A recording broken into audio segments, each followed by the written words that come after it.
3, 2. Good morning, and thank you very much for joining me. I want to express to each of you my deep gratitude for helping to create an unprecedented grassroots political campaign that has had a profound impact in changing our nation. I want to thank the hundreds of thousands of volunteers who knocked on doors, millions of them, in the freezing winters of Iowa and New Hampshire, and in the heat of Nevada and in South Carolina, and in states throughout the country. I want to thank the 2 million Americans who have contributed financially to our campaign and showed the world that we can take on a corrupt campaign finance system and run a major presidential campaign without being dependent upon the wealthy and the powerful. Thank you for your 10 million contributions, averaging $18.50 a donation. I want to thank those who phone banked for our campaign and those of you who sent out millions of texts. And I want to thank the many hundreds of thousands of Americans who attended our rallies, town meetings, and house parties from New York to California. Some of these events had over 25,000 people, some had a few hundred, and some had a dozen, but all were important. And let me thank those who made these many events possible. I also want to thank our surrogates, too many to name. I can't imagine that any candidate has ever been blessed with a stronger and more dedicated group of people who have taken our message to every part of this country. And I want to thank all of those who made the music and the art an integral part of our campaign. I want to thank all of you who spoke to your friends and neighbors, posted on social media, and worked as hard as you could to make this a better country. Together, we have transformed American consciousness as to what kind of nation we can become, and have taken this country a major step forward in the never-ending struggle for economic justice, social justice, racial justice, and environmental justice. I also want to thank the many hundreds of people on our campaign staff. You were willing to move from one state to another and do all the work that had to be done. No job was too big or too small for you. You rolled up your sleeves and you did it. You embodied the words that are at the core of our movement, not me, but us. And I thank each and every one of you for what you've done. As many of you will recall, Nelson Mandela, one of the great freedom fighters in modern world history, famously said, and I quote, "It always seems impossible until it is done," end quote. And what he meant by that is that the greatest obstacle to real social change has everything to do with the power of the corporate and political establishment to limit our vision as to what is possible and what we are entitled to as human beings. If we don't believe that we are entitled to health care as a human right, we will never achieve universal health care. If we don't believe that we are entitled to decent wages and working conditions, millions of us will continue to live in poverty. If we don't believe that we are entitled to all of the education we require to fulfill our dreams, many of us will leave school saddled with huge debt or never get the education we need. If we don't believe that we are entitled to live in a world that has a clean environment and is not ravaged by climate change, we will continue to see more drought, floods, rising sea levels, and increasingly uninhabitable planet. If we don't believe that we are entitled to live in a world of justice, democracy, and fairness without racism, sexism, homophobia, xenophobia, or religious bigotry, we will continue to have massive income and wealth inequality, prejudice and hatred, mass incarceration, terrified immigrants, and hundreds of thousands of Americans sleeping out on the streets in the richest country on earth. And focusing on that new vision for America is what our campaign has been about and what, in fact, we have accomplished. Few would deny that over the course of the past 5 years, our movement has won the ideological struggle in so-called red states and blue states and purple states, A majority of the American people now understand that we must raise the minimum wage to at least $15 an hour, that we must guarantee health care as a right to all of our people, that we must transform our energy system away from fossil fuel, and that higher education must be available to all, regardless of income. It was not long ago that people considered these ideas radical and fringe. Today, they are mainstream ideas, and many of them are already being implemented in cities and states across the country. That is what we have accomplished together. In terms of healthcare, even before this horrific pandemic we are now experiencing, more and more Americans understood that we must move to a Medicare for All single-payer program. During the primary elections, exit polls showed in state after state a strong majority of Democratic primary voters supported a single government health insurance program to replace private insurance. That was true even in states where our campaign did not prevail.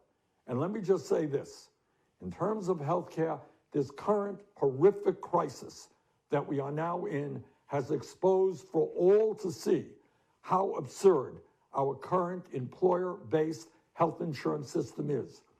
The current economic downturn we are experiencing has not only led to a massive loss of jobs, but has also resulted in millions of Americans losing their health insurance.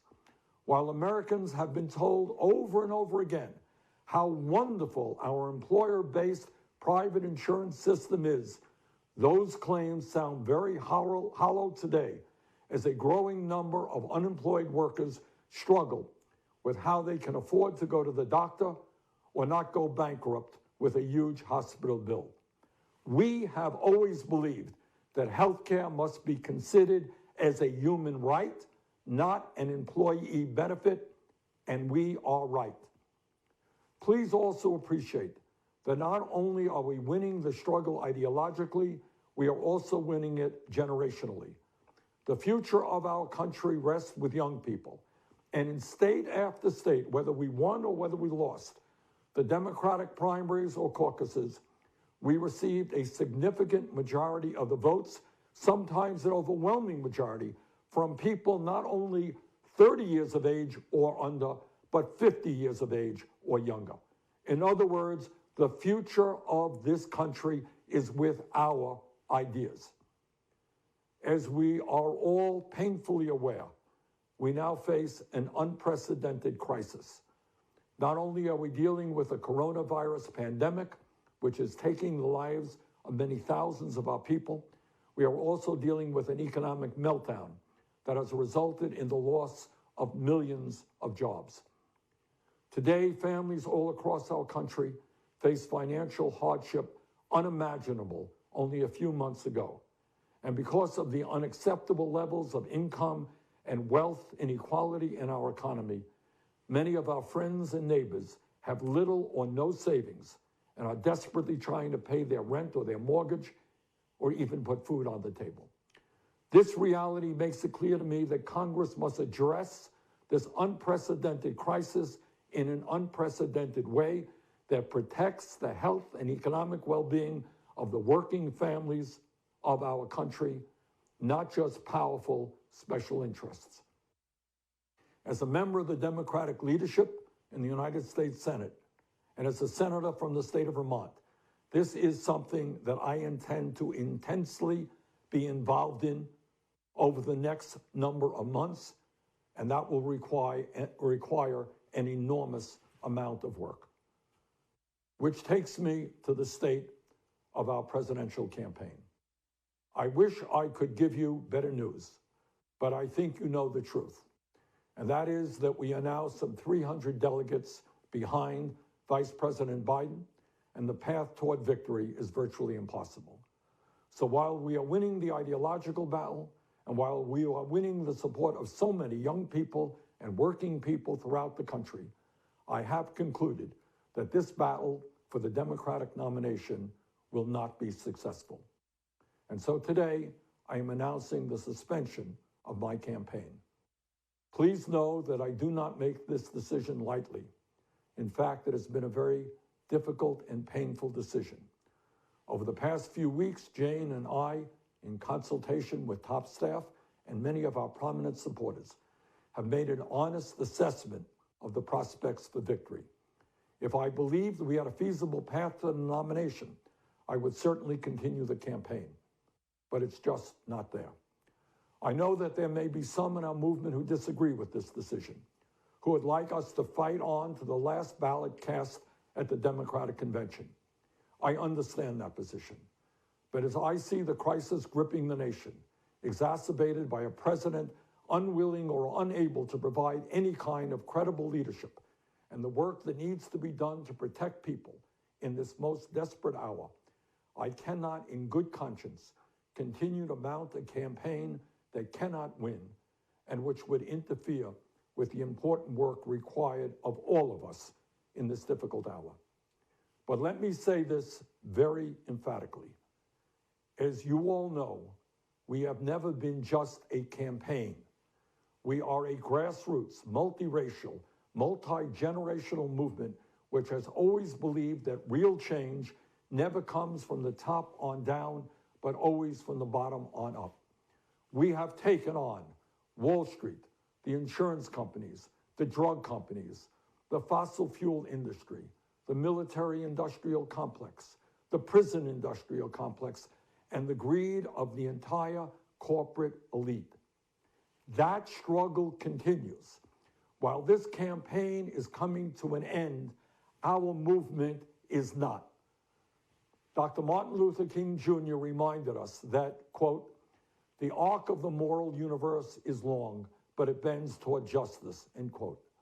The fight for justice is what our campaign has been about.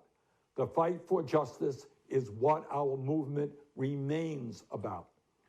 Today, I congratulate Joe Biden, a very decent man, who I will work with to move our progressive ideas forward. On a practical note, let me also say this. I will stay on the ballot in all remaining states and continue to gather delegates. While Vice President Biden will be the nominee, we must continue working to assemble as many delegates as possible at the Democratic Convention, where we will be able to exert significant influence over the party platform and other functions.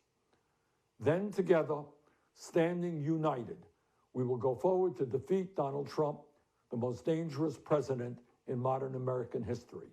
And we will fight to elect strong progressives at every level of government, from Congress to the school board. As I hope all of you know, this race has never been about me. I ran for the presidency because I believed that as a president, I could accelerate and institutionalize the progressive changes that we are all building together. And if we keep organizing and fighting, I have no doubt but that is exactly what will happen. While the path may be slower now, we will change this nation, and with like-minded friends around the globe, change the entire world. On a very personal note, speaking for Jane, myself, and our entire family, we will always carry in our hearts the memory of the extraordinary people we have met across this country. We often hear about the beauty of America, and this country is incredibly beautiful. But to me, the beauty I will remember most is in the faces of the people we have met from one corner of this nation to the other. The compassion, love, and decency I have seen in them makes me so hopeful for our future. It also makes me more determined than ever to work to create a nation that reflects those values and lifts up all of our people. Please stay in this fight with me. Let us go forward together. The struggle continues. Thank you all very much.